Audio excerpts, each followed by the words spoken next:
Hey everyone, welcome back to the show. Today I have a fascinating guest. I'm sure you'd love to hear from him.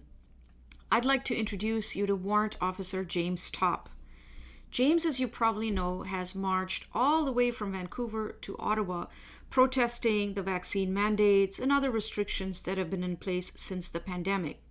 He left Vancouver February 21st, finally arriving here in Ottawa June 30th, a day before Canada Day. He covered roughly 4,300 kilometers over a 5-month period. His journey ended at the National War Memorial, where he paid homage at the tomb of the unknown soldier. I was there at the National War Memorial, and I witnessed him being greeted by at least 8,000 or more supporters and well-wishers. James's march isn't quite done yet. He's recently announced that he's going to be marching onward to Signal Hill, Newfoundland. James has been criticized by sections of the mainstream media for protesting the vaccine mandates. He's also aroused some controversy by choosing to announce his march while wearing his military uniform. As a result, he faces possible disciplinary action by the military. I'll be speaking to James about all of this and much more, trying to understand the inspiration behind Canada marches, why James continues to march, and how he hopes that the march and the movement around him will change things for the better in Canada. So, on that note, please welcome James. Hi, James. It's great to have you here, and I'm so glad that you made the time to chat with me for a few minutes. So, I wanted to first begin by asking you what inspired you to march from Vancouver to Ottawa, and you've now recently announced that you're marching from Ottawa to Signal Hill, Newfoundland in a few days. What is the inspiration behind the second part of the march? The second part of the march is, I think, just to maintain the momentum and the visibility that we've achieved thus far.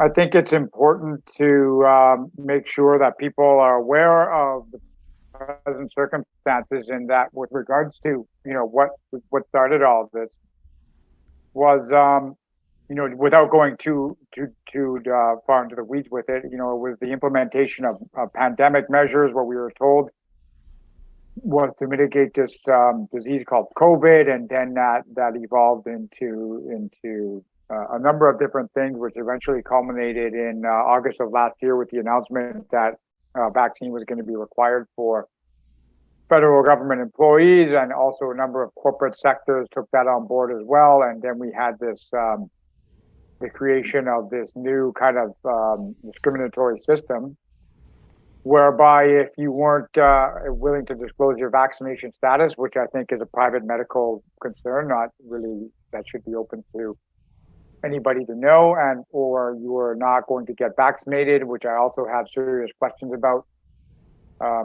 based on what I'm seeing and hearing about the safety and efficacy of this particular vaccine. So that brought us to this situation back in November. I was affected personally, as I know a number of other federal government employees and a number of other citizens were also affected. Fast forward to January, we had the protest. That is really what I think, lit a fire underneath a lot of people, and that they saw finally Canadians from all walks of life and from across the country kind of joining together in Ottawa to make their voices heard and to air their grievances, and they were not heard. So on one hand I was insulted, and on another hand I was inspired. Yeah, and so on that, when you were marching from Vancouver to Ottawa, what was the reaction from people you met along the way? Were people generally supportive of what you were doing, or did you meet a lot of hostility along the way? And I think you're in a unique position, James, in telling us what the pulse of the nation is, because you've met average Canadians who are, far removed from the corridors of power. How do you think that they're feeling at this time? What do they think of the country right now, or where we are right now? Yeah, it's difficult for me to gauge at where we are at the present, but I can tell you, as you know, on February the 12th, I went out in uniform. I felt the issue was so severe that I needed to make my voice heard, utilizing that kind of tool that I had. which is to say that I am a currently serving member of the Canadian Armed Forces, and I went out in uniform, made a public statement critical of this particular policy. And there are repercussions, and we can talk about that after, but I knew there would be. However, like I said, I thought it was severe enough for me to say something and do something about it. And I basically, as soon as that video hit the internet, I was approached by people wanting to be a part of it and assist me either on the ground or online. So with that, I was able to kind of get support in the physical world with, regards to people joining me. And I initially thought this was going to be potentially a one-man show, just me marching and, doing what I thought I needed to do to kind of address this issue of my conscience. And then, too, I had, folks wanting to help me online with regards to media relations. And establishing and maintaining a presence online so that people could be educated about what I was doing. So this started immediately. I mean immediately. And this was going on. I made this announcement in February, right before the implementation of these emergency measures, because I could kind of see where everything was going, and that was the direction that was taking. And I was, kind of distressed that the state, our federal government, would take these actions against protesters who were trying to get a point across. There didn't seem to be any kind of willingness on the part of the government to hear what was being said and come to some kind of solution. So obviously I wasn't the only person who was distressed by this.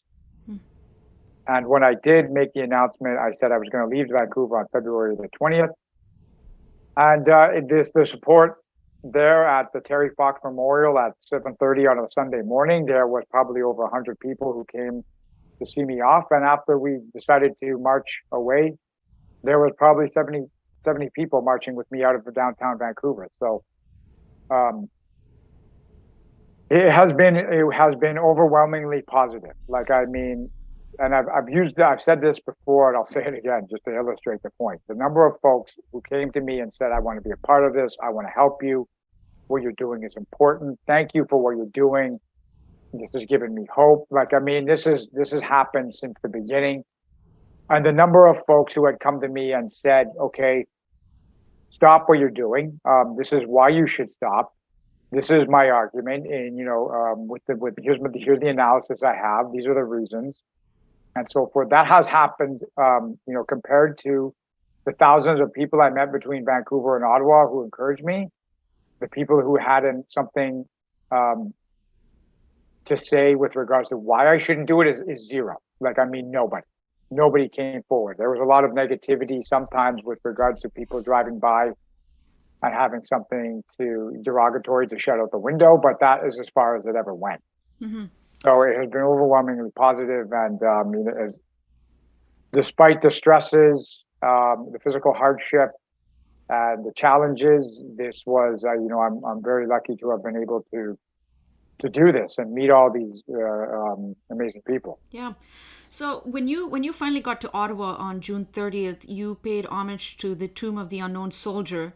What was that experience like? I also noticed, I happened to be there, and I noticed that as you arrived at the cenotaph, you were greeted by thunderous applause. I imagine there may have been at least 1,000 people there, your supporters and well-wishers. Were you at all surprised at how much your march has resonated with people? And how did you feel when there were all those people there to greet you? And many of them were very emotional, and they were crying. There were lots of tears. There were kids there to greet you. Were you at all? How did you feel about it? Were you overwhelmed? Was it an emotional moment for you? Yeah, absolutely. It was overwhelming. It was an emotional roller coaster ride. But I was explaining this in an interview earlier today. It's difficult to put it into words because in one way, this was it was a completion, it was a celebration, and in another way, I had envisioned this from the beginning. Where I was going to start from and where I was going to end, and in my mind's eye, I always saw myself in that position, and putting my hand on that tomb, knowing that what I had done was in the spirit of veterans, and not just veterans, but Canadians who came before me and made a sacrifice for the good of this country that we believe in, and the system of government. And I said, and with the help of the team, this was accomplished. It was completed successfully. The march, again, you commented, yeah, I think there was probably more than 1,000 people there, because at one point marching through Ottawa, we had 3 people abreast, and marching with a line of people almost a kilometer long. So I mean, that was just folks following us from into downtown. So knowing that this was facilitated by veterans and by Canadians who listened to what we were saying, and they understood what this was about. This was a peaceful demonstration, and they took that on board, and they behaved, they conducted themselves accordingly and with discipline, which is one of the things that we were trying to demonstrate. Myself as an armed forces member, this is how you achieve things, right? It's through organization, it's through discipline. We met people, we asked them to line up and march with us in this fashion, so to make this demonstration. And it was an amazing experience. And apart from one minor altercation that I know was kind of zeroed in on by the corporate sector there, and with regard to information sales, but it was such a successful event, and the positivity around it, and folks, yeah, like you said, they resonated. Mm-hmm. Putting my hand on that and knowing it was complete, we achieved the goal. Everybody made it. Nobody, there was no serious incidences along the way from, February till June, end of June. Yeah. It was an amazing experience. And then knowing that I was also there to kind of pay my respect to those who have, personally worked with, and who are not in armed forces, who are no longer with us. And that was part of the reason why we're doing this. It was paying respect to them and paying respect to those veterans who were also present in Ottawa in January and February, and they were there standing shoulder to shoulder with Canadian citizens, showing that solidarity and being there with them, and demonstrating that kind of component of the armed forces that believe that there's something that was needed to be said and a problem that needed to be addressed. So absolutely, there was this kind of whirlwind of emotions, which was like overwhelming. And then that moment passed, and it was amazing that, I really wasn't conscious of it, but I know that there was a significant moment of silence while that happened. And again, that speaks to the people who were there, to how much they believed in it, and they were being respectful of each other and what I was doing. And yeah, it was an amazing experience. Like I said, despite the hardship and what brought me into this position, I'm very fortunate to have been able to be a part of this, and having managed to make it successful. So there have been some reports in the mainstream media that you're likely to be court-martialed, and I've read some comments that you've made earlier that you're not too worried about it, and you kind of expected this to happen. Could you explain to those of us who don't know how a court-martial works, what is involved, and whether there's any risk that you might end up in a military jail? Does that worry you? And also, actually, I'm really curious, what made you decide to march in your uniform in the first place? Yeah, I think because what it needs to be understood is that this was a mandate being imposed on us with regards to, and I've heard the arguments. Yes, the armed forces are required to get immunization to become operational. Typically, however, those immunizations have been studied and been in use for a significant period of time, which is the exact opposite of this particular substance, in fact, what we're calling a vaccine. And then I had that concern, I had that question. Furthermore, this implementation of this system where you are, even on a military base, you're required to disclose your vaccination status just to go to the mess hall or the gym. This is a discriminatory system that I don't believe in. This is something based on medical choice on a product that is said to be safe and effective, yet requires an never-ending updating or frequent boosters. It's beyond me how this is not being called into question. And furthermore, to be told that after all this time in armed forces that this is the way I'm going to be released. I wanted to make sure that it was perfectly clear that yes, I'm a public servant, but I'm not a servant. Okay, like I serve the Canadian public. I don't respond to this kind of finger wagging and bluster and these threats and this coercion that was being put into place. I actually had an interview with a fellow from Canadian Press, and he said, "Well, the arguments that are being made are false equivalencies as far as I'm concerned with regards to, well, are we now going to allow everybody to question operational decision?" And my answer to that is yes, they should. If it's not clearly spelled out why we're going into an operational theater to engage in a shooting war, then why wouldn't we question what we're doing? So this is part and parcel of why I did what I did. I'm a human being, just like everybody in the armed forces. We have that ability to ask questions and have our rights observed, just like the rest of the country. So that was why I put my uniform on. And I knew that there would be repercussions. I'm willing to take my full responsibility for what I did. Like I said, I knew that this would be coming, and I think that the release of this information is a strategic communication tactic in order to,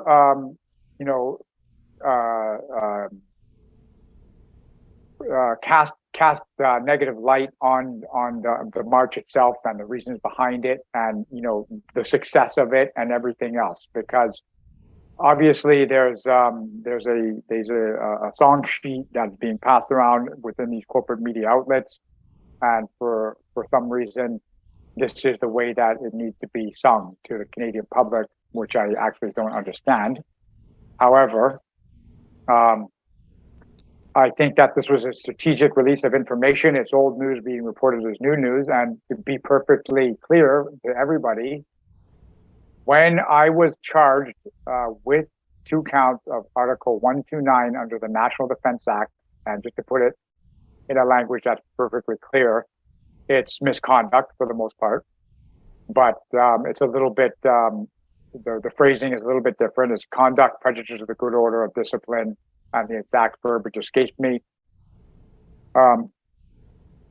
My lawyer that I was put in touch with through the JCCF advised that I go to court-martial. And I asked for a court-martial back in March because we felt that this was the way for us to speak at length about how I came to this decision and why I came to the decision. And it would allow my legal counsel to demonstrate that the motivations behind mandating these vaccines or disclosing the status is a violation of human rights. So the potential the difference between let me just clarify what happened in the military justice system. Typically, a member of the armed forces is charged with an offense. There is an investigation. The charges are then laid formally, and then what happens is the member is informed. He has a right to participate in the investigation. For myself, I exercise my right to remain silent. There is the opportunity now for the member to choose, typically between a summary trial and a court-martial. The difference is that a summary trial is typically held at a lower level of chain of command, and it is typically less powers of punishment, and it is brought to a conclusion in a much faster rate than would happen at a court martial. So a court martial involves a significant amount of bureaucratic and legal work on the part of clerks and legal officers. There's a selection of the authority who's going to oversee the court martial or preside over it. This is a big deal, and but again, we were prepared for that. Again, with my counsel advice, we asked for a court martial because we felt that this was, like I said, I felt this is a significant violation, of such a magnitude that I put my uniform on and went out in public and said something about it, because what it comes down to is I saw something was wrong and I stood up and I said something about it and I decided to do something about it in a peaceful, organized, constructive fashion. So if when the court martial happens, now realize too that this, unless it is significantly expedited, which would call into question a number of things, this could take months, if not years, to see it addressed. And if we don't know what the state of the country is going to be in that time, I am confident in Canadian Armed Forces officers to ensure a fair trial is conducted.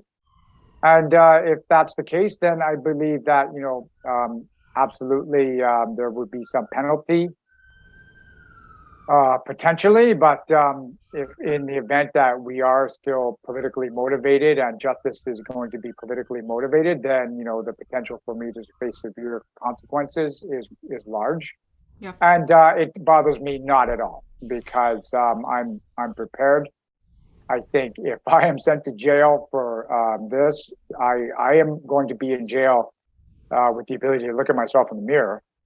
And I'm okay with that. And that should be a further demonstration of just how far we've fallen, if that's the case. And what if it's expedited? You said that it would call into question certain things. What are those things? I mean, what would be the what should we understand from that if it were to be expedited? I think that it would point to a motivation. Probably with regards to political aspiration on some parties to have this kind of put out there. So again, it can be painted in a negative light, what I said and what I did, and the reasons why I came forward and spoke out against this policy, which has divided the country in ways we're still coming to grips with. And if that's the case, this is not true justice. This is not military justice. This is, like I said, this is a process that requires time for both parties to get their evidence together, get their arguments together, establish who is going to preside over the proceedings, and so forth and so on. And typically, court martials are something that are avoided unless there's consequence or the charge is extremely severe, because they take a significant amount of time to action. Okay. Yeah. You said recently that one of the causes for which you're marching are military personnel who have been dismissed under 5F, which, as I understand it, is someone who by their own choice makes themselves unfit for duty. Have I understood 5F correctly here? Yeah, there's also a part that says it is inability or unwillingness to change a behavior. But more or less, it's an administrative release based on this kind of behavior. So this sounds like a very extreme interpretation of a decision to not get vaccinated. Do you think that there's any possibility that the military might change their thinking on this and allow military personnel either to be honorably discharged and collect their pension? Because I think one of the things that you did mention is that under this you're not eligible to get your pension, or I'll just stop you there just to make sure that this is properly understood. Okay. So I personally am collecting a pension because I did 28 years of regular force service. Okay. That everything that's going to happen will not affect my collecting the pension, because it's my regular force service is come and gone. Okay. However, I am concerned about those members who have completed like 19 years. So it's not my case I'm worried about. I'm worried about those members in the armed forces who have been released on 5F, who are at the point where they could have been receiving their pension after 20 years of honorable service, but they've been denied it because they've been released 19 years and 6 months in. Those folks will be denied a pension. There'll be a lump sum payout, but this is probably something that they would not rather have. They would probably rather have their pension that they've been working towards for 20, 25, 30 years. Okay. I see, and I'm just curious, why is this issue not received the attention that it deserves? It seems fairly big, and it's one of the reasons that you're marching for. Yes, exactly. Yeah. With the why hasn't it been receiving any attention? Because it is entirely disgraceful. Yeah, I've struggled I've been struggling to find reporting on this since you mentioned it, because I went on the internet and I've been looking for news stories or any attention to this issue, and I barely find anything. So it's quite extraordinary that if not for you, if you hadn't mentioned this, I don't think most Canadians would even be aware of Section 5F and people who have been affected by that. Yeah, and exactly. That's one of the reasons why I'm doing it, and the Canadian public should know about this, and should the armed forces, realize what's happening here. I think there's a significant effort that they should make. Again, this is going to speak to the piece that I talked about. Federal government workers have been invited back to work. That's a positive. However, armed forces members have not been, as I understand it, unless the situation has changed. And furthermore, there are a number of those who have been released under this 5F code. I don't think they should have been released. They should have been allowed to stay in the armed forces. And if they have been released on 5F, I think they should be invited back as well and exonerated and have this kind of thing removed from their records. Yeah. And so, James, what are your longer term plans? Do you see Canada Marches remaining a grassroots, apolitical movement? Or do you think to achieve your goals, you might need to throw your support, say, behind an existing political party that is sympathetic towards your cause? Or perhaps you might even want to consider starting your own political party. The reason I ask is that in our system, things ultimately only change through our elected representatives. So I'm wondering how you navigate the balance between being a grassroots apolitical movement and the desire for a change in direction which would presumably have to happen at the ballot box, because Canada has always been an evolutionary, not a revolutionary country, unlike our neighbors to the south. Yeah, good question. Ultimately, what I would really like is to have my job back, and that would be amazing. And then I would potentially hand the reins of this organization off to somebody else. However, if I must continue with it, that's what I'll do. To answer your question, I think that one of the things that I've learned is based on my observations over the last 4.5 months, and it's one of the things I kind of brought to the attention of our members of parliament when I was able to have that meeting on the 22nd of June, where I have seen this kind of, along with folks coming out to tell me how they were happy about seeing me out there. They finally felt they had a voice. This was something that they found, they said was important to them. I'm hearing from them that they also feel disenfranchised with the system. They feel they don't have, that their votes don't matter, and that there's no recourse, for when it comes to these kind of things, like this kind of mandate that was put into place without any kind of public discussion. So to a point, I agree with them. And as much as I was a federal government worker, I don't want to engage in politics, I have to say that, I've come to kind of be a representative of sorts to the folks that I've met along the way. So having said that, I realized that, when you are marching for 10 to 12 hours a day and in the way that I do it, I'm not distracted. I have to stay focused on the horizon and what's around me. And you do some serious thinking, and it doesn't take a lot of imagination or intelligence to see that there's an imbalance here. Canadian people are unaware of the power that they hold as citizens, okay, as taxpayers, as voters. So if it came to it, what's it going to take for them to re-engage? They need to be informed. They need to be educated. They need to be told exactly what they need to do. And to that point, I think we were able to show them that this system still does work in a fashion, because the representatives who came to speak to me on the June 22nd, the ones I extended an invitation to, they did so for the large part at the behest of their constituents. So this is a demonstration of what it takes to get folks to realize that they are voters and they are taxpayers. They have representatives in government working on their behalf, even though that's sometimes forgotten.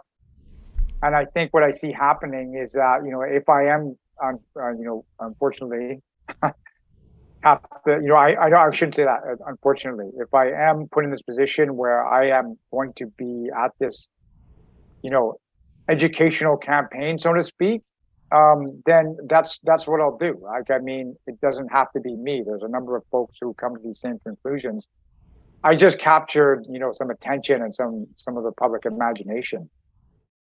What I would just advise folks to do is educate themselves on the system, how it works, what they need to do to take control over the system. Because again, they need to realize that their representatives, ultimately, they work for them. The Canadian public has representatives who act on their behalf, and that's what it's going to take. So you're saying that you have no political aspirations or ambitions of your own? No. Okay. Not at all. Okay. I would like, I can't even begin to tell you how I would rather not do anything like that. Okay. You've been in some pretty dysfunctional places, such as the former Yugoslavia. These places, literally fell apart in a matter of weeks and months after apparently being very stable for decades. Now, our democracy in Canada is pretty resilient. Our institutions have generally been strong, but in recent years, they've come under strain, and the social fabric, as you yourself have pointed out, has been fraying, especially in the last couple of years. Since the pandemic, with the government's use of harsh measures, vaccine mandates, and most recently the Trudeau government's crackdown on peaceful protesters by using the emergency measures. We think that in Canada, we think that everything is going to be okay, despite all our problems. Do you think that sometimes we are a bit too complacent about how good we have it here, based on what you've seen overseas? Are there any lessons here for Canada? Yeah, I have to be careful how I phrase this, lest it get taken out of context by third parties. But absolutely, there is a level of complacency here, and and the thing is, it comes down to the fact that our society, for the most part, has sustained itself, and we've built an amazing thing here. And so, for what we have had happen to us with the implementation of these policies, it has created a divide unlike anything we've ever seen. And so, is this a strain on folks? Yes, it is. It is easier to go along to get along. I can understand why it would be. Because who wants to be in that position where they're not getting paid now and they have a family that they have to look after? And then you have this kind of underneath the surface of it all. And I'm speaking to this because I've spoken to people who've told me that there's a level of rage that they have experienced because they felt coerced into complying with these mandates in order to get paid. And that's not something that's going to go away unless we address it in some fashion. Furthermore, whether or not the pandemic can be said to be the cause of this economic downturn, rising interest rates, gas prices that are at all-time highs. These all contribute. In a way, I think that we as Canadians are going to hold it together. And I am fairly confident in that. I do think that there's definitely, this anger seething underneath the surface, and it needs to be addressed, um, because it's furthering the divide. Okay, and then it's this bad feeling that unless we do something about it, it creates more distrust and more fear and more separation and more folks who want to leave it. This is mostly what I'm encountering. Folks who I've met along the way who now they want to leave Canada, and this to me is astonishing because this used to be, for a place where people from around the world who are disadvantaged are coming to realize a better life for themselves. And now we have folks who want to leave the country because they are afraid of their own governments. And I think it's an unacceptable situation that can be addressed through peaceful protests and with law-abiding measures by educating and informing, and again, engaging the public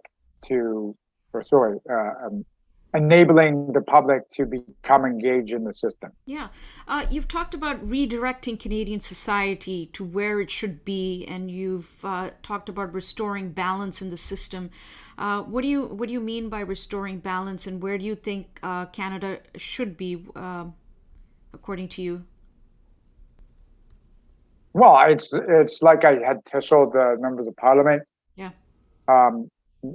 To me, it appears, okay, and I think this can be unequivocally proven that mandates and measures were put into place without the proper risk-benefit analysis. They were put in place without a public discussion. There was no input from the Canadian public. So how is that a balance? There's no balance there. Just because you don't have a title doesn't mean that there shouldn't be a public discussion on some of these things, and especially with the potential for damage to be done, like we've seen with the implementation of these mandates. So, how do you address that? Like again, and I'll say it's empowering Canadians to realize that they do have a level of control over the system, provided they inform and engage. And this is what it's going to take. So it doesn't mean that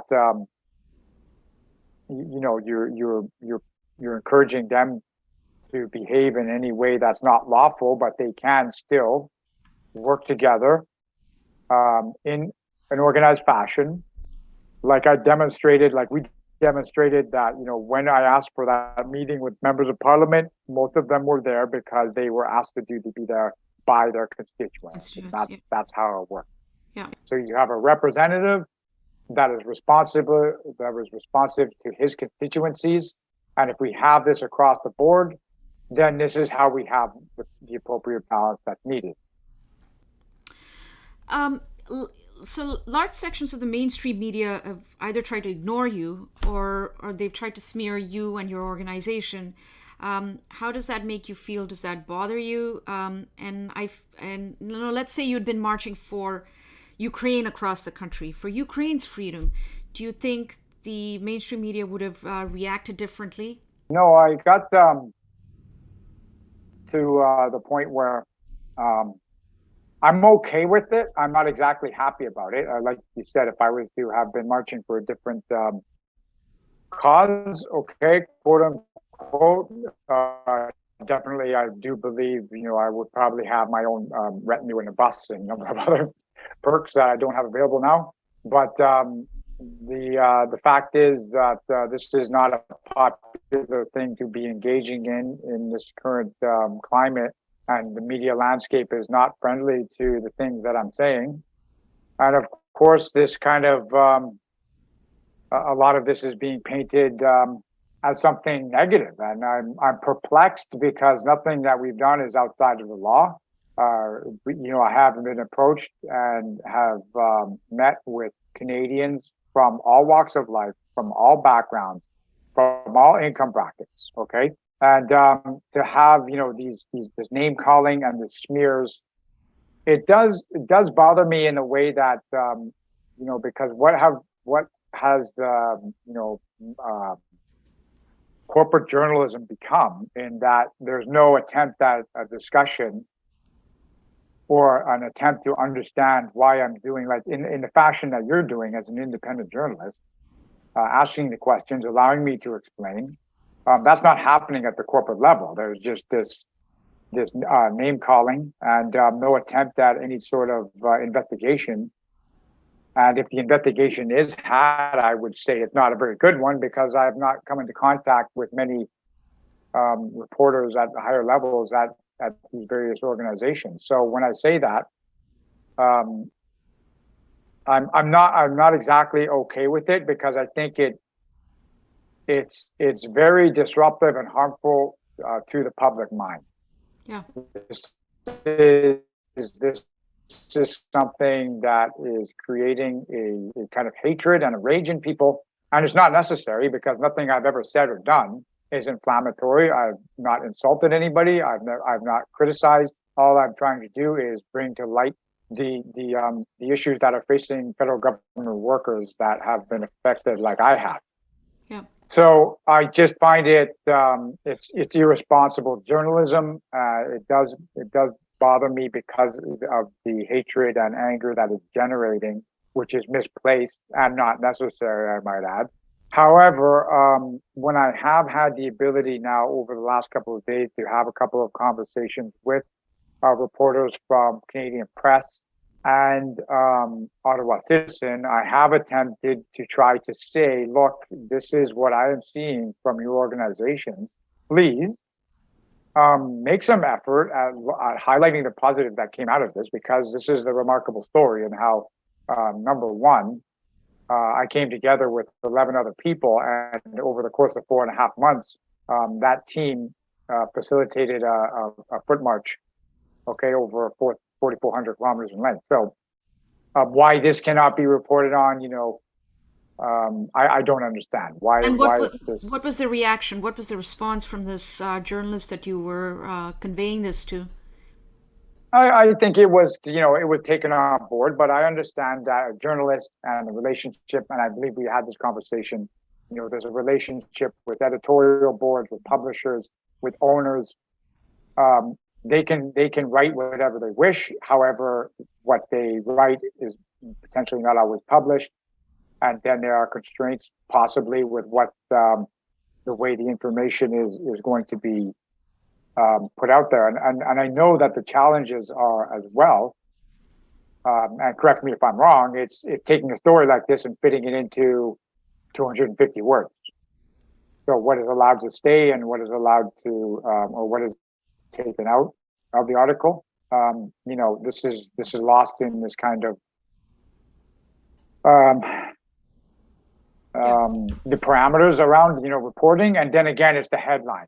Sometimes the headlines are markedly different from the substance. Right. And some of it is just smear, and it's guilt by association. And, none of this is helpful in trying to understand what you're trying to do, and, why you're marching, or even understand the larger cause, right? And I feel that it's more than a bit ironic that there seems to be more support in marching for the freedoms of people in another country, let's say Ukraine, had you been doing that, rather than the freedom for Canadians to make choices for themselves.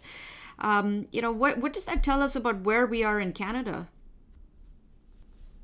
Well, again, I think it shows to, and it points to the dominance of this kind of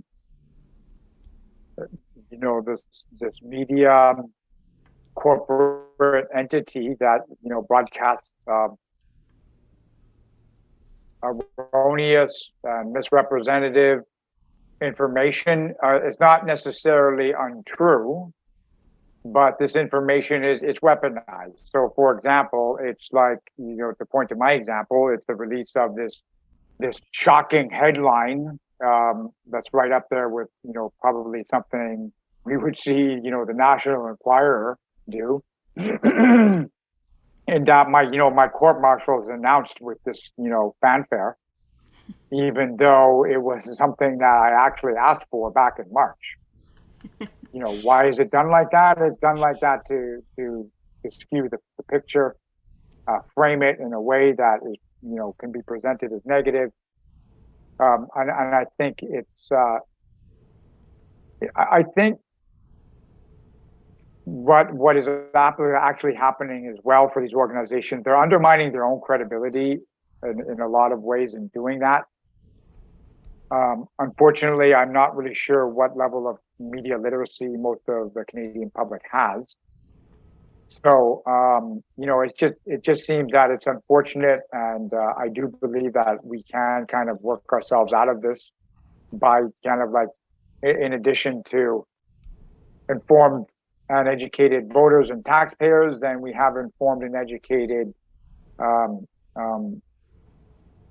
the public that is able to navigate this kind of warped media landscape that we find ourselves in. Yeah.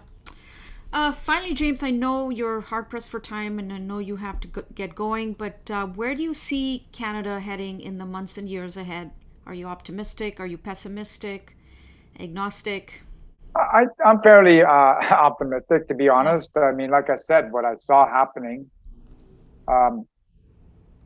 number one, we were ignored. Number two, we got attention from our federal representatives in the federal government. Again, I want to point to the courage that it took for those folks to come out and speak to me because of this kind of twisted media landscape and political Game of Thrones style system we have in place now.